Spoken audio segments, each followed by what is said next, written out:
Je vais commencer par te présenter la glande pinéale et deux neurotransmetteurs importants, la sérotonine et la mélatonine. Commençons par le terme pinéal, qui se prononce comme il s'écrit.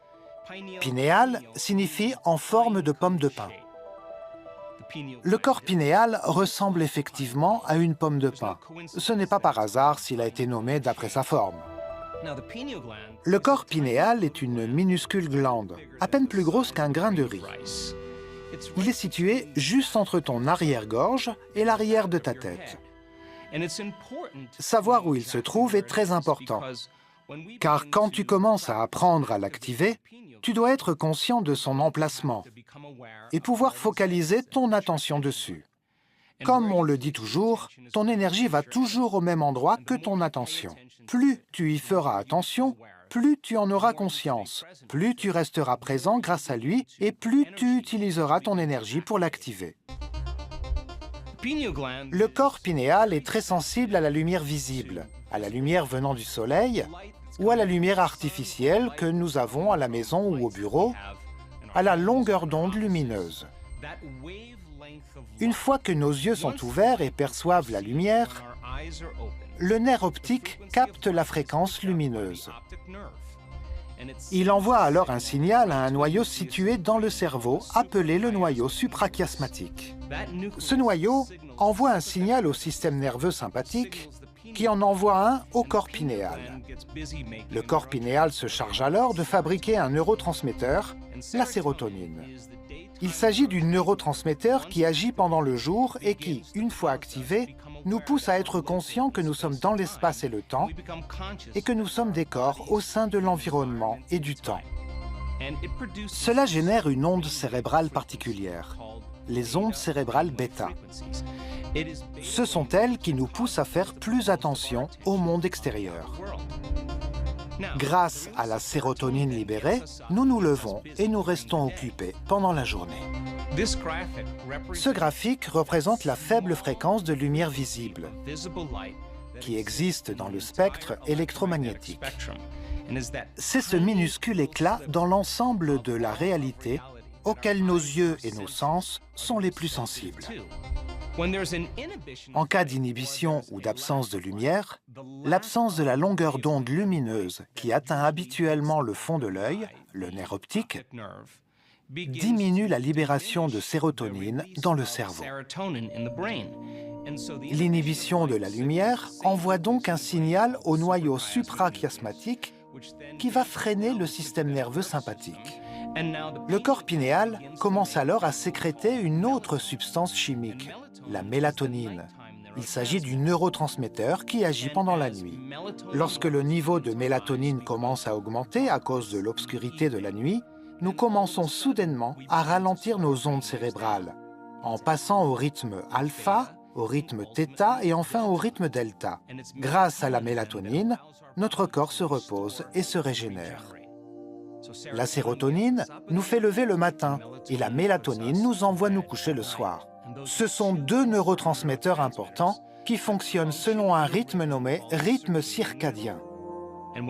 Quand tu vis dans un environnement et un endroit précis dans le monde, la chimie de ton cerveau est entraînée à percevoir la lumière avec le soleil qui se lève et qui se couche. Il y a un acide aminé appelé le L-tryptophane, qui est la matière première ou l'élément fondamental de la sérotonine et de la mélatonine. Le L-tryptophane devient du L5-hydroxytryptophane, également dénommé 5-HTP. Il déclenche un autre cycle chimique et d'un seul coup, nous obtenons de la sérotonine. La sérotonine passe par un autre processus biologique ou processus biochimique et devient de la N-acétylsérotonine qui devient de la mélatonine à son tour. Il s'agit donc de simples cycles chimiques dans le corps pinéal, l'alchimiste situé à l'arrière du cerveau, qui facilite ce procédé basé sur la longueur d'onde ou la fréquence lumineuse visible. Sur un cycle de 24 heures, les niveaux de mélatonine sont au plus haut entre 1h et 4h du matin. C'est important à savoir, car lorsque nous méditons pour activer le corps pinéal à l'arrière de notre cerveau, il faut savoir qu'il est préférable de se réveiller assez tôt, quand les matières premières sont à leur apogée. Les niveaux de la mélatonine baissent quand les hormones du stress augmentent. Il s'agit d'une fonction qui s'est très bien adaptée durant des années de tâtonnement dans l'environnement. Donc, lorsqu'un événement stressant ou dangereux a lieu, lorsque nous percevons une menace dans l'environnement, nous activons nos hormones du stress, notre système combat ou fuite ou système nerveux sympathique, et nous nous préparons au danger. Tant que nous percevons une menace dans notre monde extérieur, il est donc préférable de ne pas aller se coucher, car dormir nous rendrait plus vulnérables, comme des proies potentielles. Quand la mélatonine diminue et que les hormones du stress augmentent, notre rythme de sommeil est interrompu, car la matière première nous aidant à dormir est amoindrie. Quand le niveau de stress baisse, que nous ne sommes plus en mode survie, en mode d'urgence, la mélatonine augmente et le corps peut se reposer, se régénérer et être réparé. Concernant la mélatonine, les études sont très intéressantes car on la retrouve dans tellement de processus biologiques importants. La mélatonine est chargée de réparer et de répliquer l'ADN. Elle arrête l'hypersécrétion de cortisol en réponse au stress. Autrement dit, si tes niveaux de mélatonine augmentent, tes hormones du stress diminuent. Administrer ou ajouter un peu de mélatonine peut parfois suffire pour nous permettre d'avoir un sommeil réparateur. La mélatonine améliore aussi le métabolisme de nos glucides. C'est un concept intéressant car durant l'Antiquité, notre stress ou le mode survie était la plupart du temps déclenché par une famine ou au manque de nourriture. Encore aujourd'hui, quand le gène de la survie est activé, le corps va soudain prendre des glucides et les stocker comme matière grasse pour que notre corps ait une réserve d'énergie. Les gens qui sont constamment stressés prennent toujours des glucides pour les stocker comme matière grasse. La mélatonine a tendance à briser ce cycle.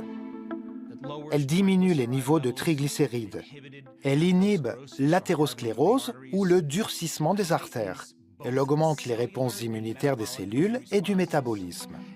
Elle diminue certaines réponses tumorales chez les animaux de laboratoire. Elle augmente de 25% la durée de vie chez certains animaux de laboratoire. Elle joue un rôle important de neuroprotection dans le cerveau. Elle favorise le sommeil réparateur.